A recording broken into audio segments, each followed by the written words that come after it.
La Iglesia Presbiteriana Fundamentalista Bíblica presenta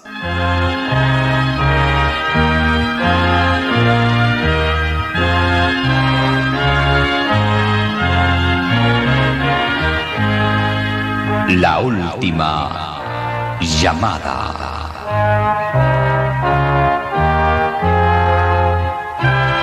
Un programa dedicado a quienes buscan la respuesta fundamental de su vida.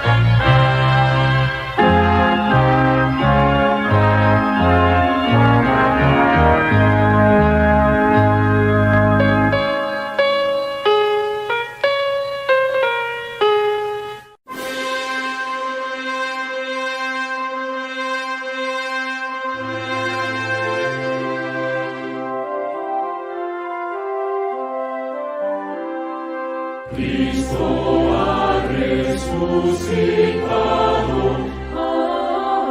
aleluya. Hoy gozoso oír el canto, aleluya.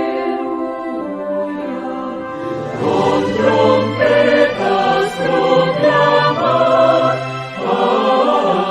aleluya. Cielo y tierra entonar, aleluya.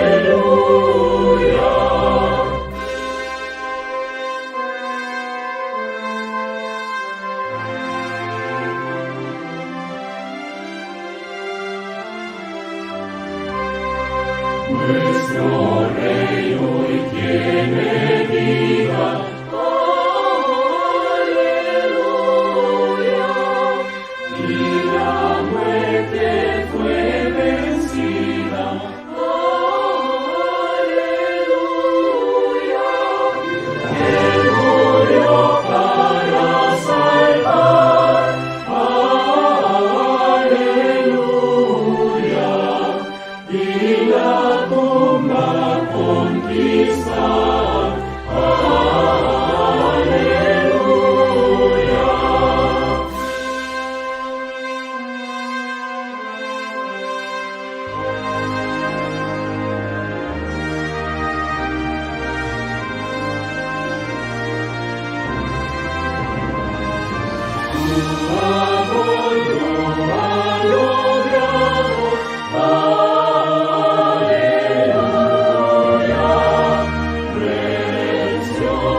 Primera de Pedro 5:8.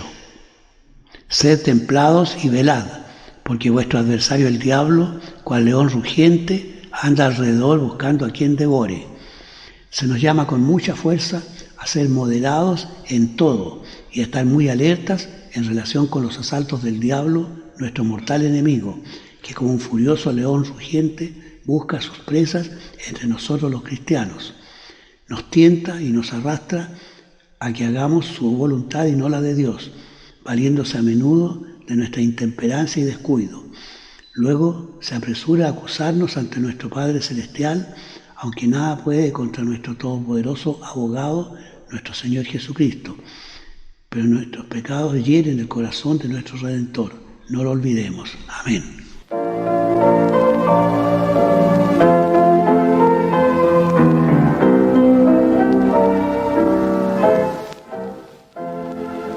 ¿Para qué pecar si soy salvo, si ya tengo tanta luz?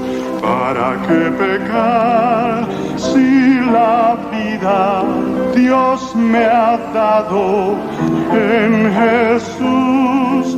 ¿Para qué pecar si el infierno solo espera al pecador? ¿Para qué pecar? ¿Para qué pecar? ¿Para qué pecar contra Dios? ¿Para qué pecar? ¿Para qué pecar? ¿Para qué pecar contra Dios? Es mejor vivir santamente,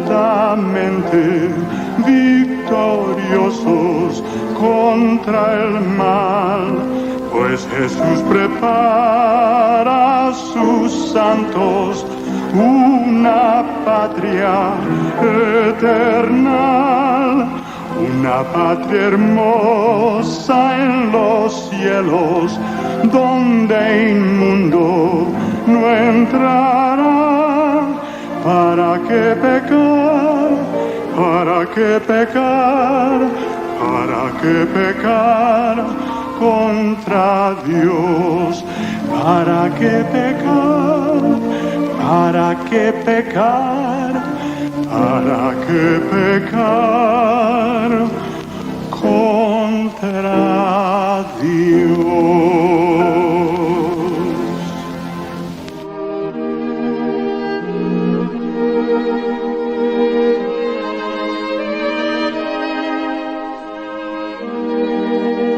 Solo una puerta.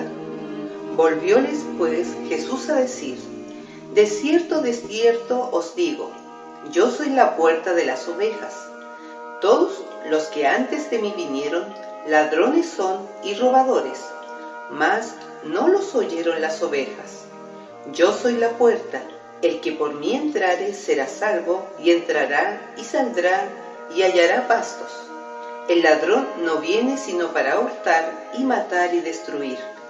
Yo he venido para que tengan vida y para que la tengan en abundancia. Sir George Adam Smith, erudito del Antiguo Testamento, dice que cuando visitó la Tierra Santa se encontró con un pastor y sus ovejas, de pie ante un redil. No había puerta en aquel cercado protector, solo una apertura del ancho del cuerpo de un hombre. Smith preguntó al pastor por qué no había puerta y él explicó: yo soy la entrada, yo me paro en la puerta y las ovejas pasan por debajo de mí para entrar en el cercado. Cuando están todas seguras dentro, me acuesto atravesando la apertura. No hay ladrón que pueda entrar ni oveja que pueda salir, excepto pasando por encima de mi cuerpo. Yo soy la entrada. Nosotros somos como ovejas que necesitan un pastor para la entrada al cielo, un lugar de felicidad eterna. Jesús hizo esta asombrosa afirmación: yo soy la puerta de las ovejas, el que por mí entrare será salvo. La gente que le escuchaba ese día no pensaba en una puerta de madera que gira sobre bisagras. Ellos entendieron que él en realidad estaba diciendo: y soy la entrada a la tierra de Dios. Él podía afirmar ser el camino a la bendición eterna, la senda exclusiva para entrar en la gloria de Dios, porque es el Hijo encarnado de Dios. Jesús es el único camino al cielo. Entramos solo poniendo nuestra fe en Él. Conclusión: hay muchos caminos que llevan al infierno, pero solo uno que lleva al cielo.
Escuchemos un mensaje de la Palabra de Dios.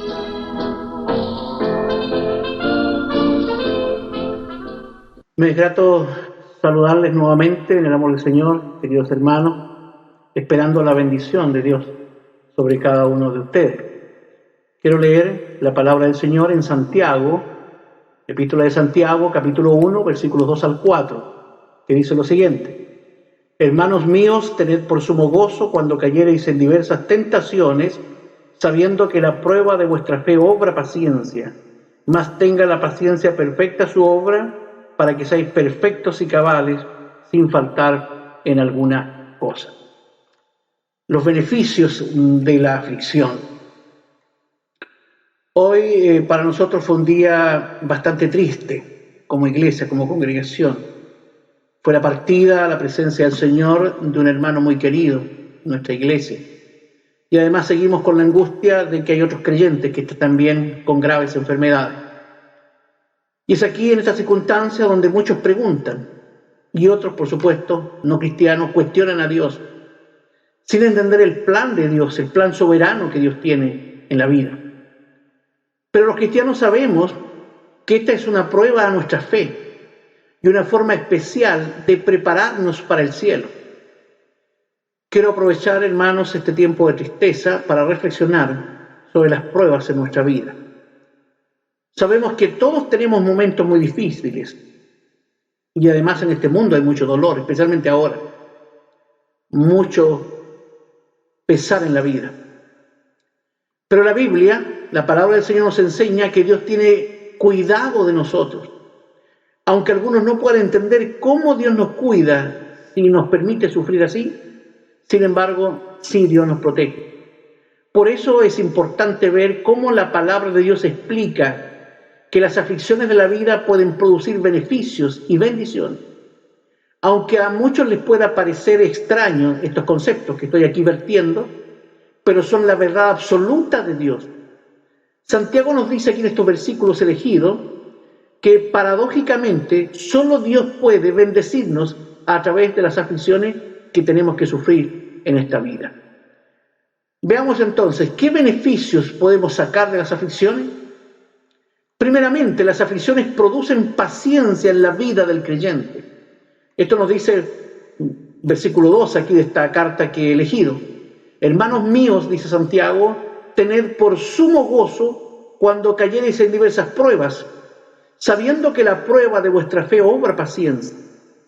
Más tenga la paciencia perfecta su obra, para que seáis perfectos y cabales, sin faltar en alguna cosa. Lo mismo dice Pablo escribiendo a los Romanos, capítulo 5, versículo 3. La tribulación produce paciencia, y la paciencia prueba, y la prueba esperanza, y la esperanza no avergüenza, porque el amor de Dios está derramado en nuestros corazones por el Espíritu Santo que nos es dado. Desde luego que esto depende claramente de nuestra fe. Todo este beneficio de la prueba también depende de nuestra actitud y de nuestra reacción frente a ella. Para algunos solo produce tristeza y amargura, pero para el cristiano estas pruebas producen grandes beneficios a nuestra vida espiritual. Las aflicciones también son usadas por Dios para desarrollar la fe del creyente. Es innegable que durante la tribulación crecemos en la fe, si es que nos aferramos al Señor. Santiago dice aquí en estos versículos tomados, sabiendo que la prueba de vuestra fe obra paciencia, más tenga la paciencia perfecta su obra, para que seáis perfectos y cabales sin faltar en alguna cosa. Es decir, esta prueba es para finalmente hacernos perfectos, cabales, íntegros, sin que faltemos en nada de aquello que es esencial para nuestra comunión con Dios y para el estado eterno, allí en la presencia de Dios. Tercero, las pruebas también pueden ser usadas por Dios para exponer el mal que hay en el corazón del creyente, porque la prueba nos refina y purifica como al oro, como dice Pedro allí. Nos pone allí en el alto horno del fuego para separar la escoria del material verdadero. La prueba es la que muestra la realidad de nuestro corazón, muestra los rincones más desconocidos de nuestra vida y de nuestra alma. Pensando en las mismas aflicciones, Job escribió allí en el capítulo 34, versículo 32, enséñame tú lo que yo no veo, que si hice mal, no lo haré más. Agrega también Jeremías 17, versículos 9 y 10. Engañoso es el corazón más que todas las cosas y perverso. ¿Quién lo conocerá? Yo Jehová, sí, nuestro Dios lo conoce. Yo Jehová, que escudriño el corazón, que pruebo los riñones, para dar a cada uno según su camino, según el fruto de sus obras. Así que Dios nos juzga, Dios nos disciplina, Dios usa el castigo correctivo, no destructivo, para llevarnos finalmente a bendición. Cuarto, las pruebas también y aflicciones pueden ser usadas por Dios para disciplinarnos, para corregir nuestra vida. Dice Pablo ahí en Hebreos 12:7, si sufrís el castigo, Dios se os presenta o trata como a hijos, porque ¿qué hijo es aquel a quien el Padre no castiga? Es verdad que ningún castigo al presente parece ser causa de gozo, sino de tristeza. Más después da fruto apacible de justicia a los que en él son ejercitados. El sufrimiento es un gimnasio, como dice el original aquí, un gimnasio donde Dios nos disciplina, donde Dios nos ejercita, nos prepara y nos perfecciona en la vida cristiana. La prueba es aquel lugar donde todos los días Dios está allí probando, nos está puliendo, nos está purificando el corazón de un creyente. David mismo dice sobre su propia experiencia en el Salmo 119:67, antes que fuera yo humillado, descarriado andaba, mas ahora guardo tu palabra. Bueno me es haber sido humillado para que aprenda tus estatutos. Esta es la experiencia de muchos creyentes también, que han vuelto a Dios solo después de haber sufrido grandes pruebas. Bueno, sin duda que no tenemos que esperar esto.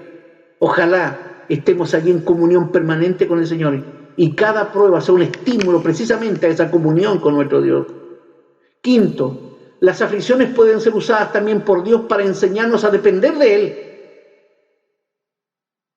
Dice Deuteronomio 6:10, cuando Jehová tu Dios te hubiera introducido en la tierra que juró a tus padres, Abraham, Isaac y Jacob, que te daría, en ciudades grandes y buenas que tú no edificaste, y casas llenas de todo bien que tú no llenaste, y cisternas cavadas que tú no cavaste, viñas y olivares que no plantaste, y luego que comieres y te hartares, guárdate que no te olvides de Jehová, que te sacó de la tierra de Egipto, de casa desierta. Es lo que pasó finalmente. El pueblo de Dios, cuando fueron grandemente bendecidos, se apartaron aquellos de Dios Pero luego, en tiempos de aflicción, este pueblo clamó a Dios. Bueno, hermanos, nosotros, que nada de este mundo, ni los bienes, ni la abundancia de este mundo, nos hagan soberbiamente alejarnos de nuestro Dios, separarnos del Señor. Sexto, las aflicciones son un instrumento de Dios para hacernos más compasivos. Dice Hebreos 2:18.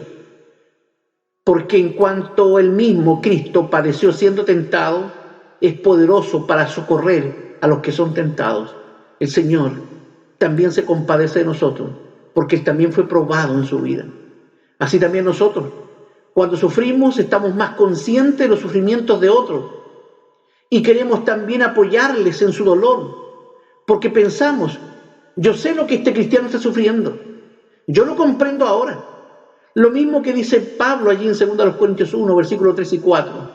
Bendito el Dios y Padre del Señor Jesucristo, el Padre de misericordia, el Dios de toda consolación, el cual nos consuela en todas nuestras tribulaciones, para que podamos también nosotros consolar a los que están en cualquier angustia con la consolación que nosotros somos consolados de Dios. Es decir, se da lo que llamamos hoy día empatía, una preocupación vivencial allí, sintiendo lo que el otro está sintiendo. ¿Y cuán necesario es esto? La prueba precisamente nos hace empáticos, nos hace comprender el dolor ajeno y también nos lleva a cierto de alguna manera ayudar, si podemos, en las aflicciones que aquellos también puedan estar sufriendo en un momento dado.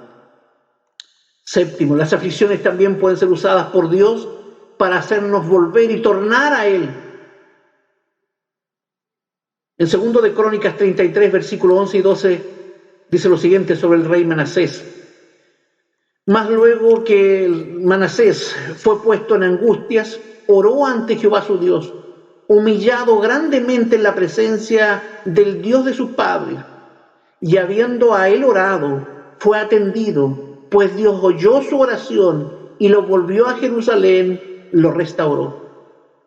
Así también nos es muy conocida, allí en Lucas 15, la parábola del hijo pródigo y la experiencia de aquel hijo pródigo que se volvió a Dios, y se volvió a Dios solo después de experimentar miseria y necesidad extrema, después de vivir de una manera tan libertina, malgastando todo lo que había pedido anticipadamente a su padre, cuando ya llegó, ¿cierto?, a la extrema necesidad, esa prueba, ¿cierto?, de tener que comer la comida propia de los puercos. Eso le hizo volver en sí y los hizo retornar al Señor en la misma miseria y necesidad. Sé algunos de quienes me están escuchando en este momento, que están lejos de Dios. Si usted está en aflicción, Dios le está recordando que se vuelva a Él a través de esa aflicción. Y si aún no tiene alguna probadura, venga usted al Señor antes que su corazón sea endurecido, antes que usted sea apartado de este mundo, sin Dios y sin esperanza. Séptimo, los sufrimientos también de esta vida pueden ser usados por Dios para que anhelemos profundamente nuestro hogar celestial. Hebreos 11 dice lo siguiente, se refiere allá a Abraham, dice de él: por la fe habitó en la tierra prometida como en tierra ajena, morando en cabañas con Isaac y Jacob, herederos juntamente de la misma promesa, porque esperaba ciudad con fundamentos, el artífice y hacedor de la cual es Dios. Empero deseaban la mejor, es a saber, la celestial. Abraham, aunque había logrado llegar a la tierra prometida, a un lugar, ¿cierto?, que fluía leche y miel, sin embargo su anhelo más importante era el cielo. Como dice un precioso himno, no puede el mundo ser mi hogar. Así que, hermanos, las pruebas deben ser un estímulo para que deseemos escapar pronto de este mundo duro, de este mundo cruel, de este mundo lleno de injusticia. Las pruebas deben acercarnos hacia el cielo, o pueden acercar el cielo también a nuestro propio corazón. Noveno, quiero ahora mencionar algunos elementos importantes, instrumentos importantísimos que nos da Dios para que podamos enfrentar las pruebas. Una de las cosas más importantes que tenemos frente a la prueba es Dios mismo, nuestro propio bondadoso, misericordioso Dios. Dice el Salmo 46:1, Dios es nuestro amparo y fortaleza, nuestro pronto, rápido auxilio en las tribulaciones. Así que la ayuda más poderosa que tenemos frente a la prueba y a la adversidad es la ayuda especial de nuestro Dios. Pero además, Dios nos ha dejado también su propia palabra, la Biblia. Dice Romanos 15:4, porque las cosas que antes fueron escritas para nuestra enseñanza fueron escritas, para que por la paciencia y por la consolación de las Escrituras tengamos esperanza. Así que las Escrituras, la palabra del Señor, nos ayudan, nos confortan, nos fortalecen en el sufrimiento, nos enseñan y nos ayudan a entender que tenemos en la vida que sufrir, y muchísimo. Las Escrituras nos muestran los resultados, además, de nuestro sufrimiento. Nos dan seguridad de que podemos soportar. Nos dan las Escrituras ejemplo de otros cristianos que soportaron pruebas difíciles. Las Escrituras nos dan evidencias de la sabiduría de Dios, de su poder, de su fidelidad, de sus promesas cumplidas en sus fieles hijos. Esto ayuda a nuestra fe y nos ayuda, hermanos, a comprender que podemos ser fortalecidos en el Señor. Otra ayuda importante que tenemos ante la prueba es la obra poderosa y preciosa del Espíritu Santo de Dios, el Santo Consolador, el Paracleto, por quien Dios obra desde nuestro interior para fortalecernos. Tenemos también la ayuda de la oración y la adoración. Dice Santiago 5:13, ¿está alguno entre vosotros afligido? Haga oración. O como dice Pablo en Filipenses 4, por nada estéis afanosos, sino sean notorias vuestras peticiones delante de Dios en toda oración y ruego con hacimiento de gracia. No se promete que Dios garantice aquí quitar nuestros problemas de ninguna manera, pero sí se nos promete que Él proveerá la fuerza necesaria para continuar fieles en los casos de pruebas y aflicciones que podamos tener. Y lo último que Dios nos otorga, hermanos, que es importantísimo en este momento que estamos viviendo, es la ayuda de otros cristianos, como ya recordaba el pasaje de Pablo, 2 Corintios 1, versículos 3 y 4. Bendito sea el Dios y Padre del Señor Jesucristo, el cual nos consuela en todas nuestras tribulaciones, para que podamos también nosotros consolar a los que están en cualquier angustia, con la consolación con que nosotros fuimos consolados de Dios. O como escribe Pablo a los Gálatas, capítulo 6, versículo 2, sobrellevad los unos las cargas de los otros. Así que, hermanos, comprendamos, somos instrumentos de bien para otros. Somos instrumentos de bien para otros. Si usted ha sido consolado del Señor, entonces usted es una persona separada de Dios para que también muestre a otros la gracia y la misericordia de Dios. Concluyendo, hermanos, nunca dudemos, aunque estemos en la prueba más difícil, Dios tiene cuidado de nosotros, pero Él puede usar los sufrimientos de la vida para bendecirnos finalmente, aunque esto no lo comprendamos al principio. Tribulaciones que producen paciencia, eso dice la Escritura, son para nuestra disciplina, para estar en el gimnasio de Dios, donde nos prepara para la prueba final. Las pruebas nos hacen depender de Dios, nos hacen más compasivos con otros, nos hacen volvernos a Dios, nos hacen anhelar el hogar celestial, el cielo con mayor profundidad. Y lo más importante ante la prueba es que Dios nos ha dado ayudas especiales para soportar cada prueba y cada aflicción que usted y yo podamos estar pasando. Así que, hermanos, ante las pruebas que podamos tener, digamos con toda seguridad las mismas palabras que el apóstol Pablo dijo: todo lo puedo en Cristo que me fortalece. Dios nos bendiga a través de su preciosa palabra. Amén. Hemos presentado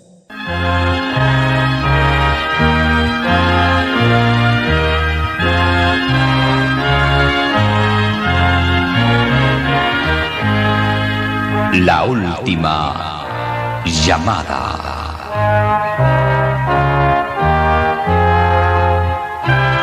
Un programa dedicado a quienes buscan la respuesta fundamental de su vida.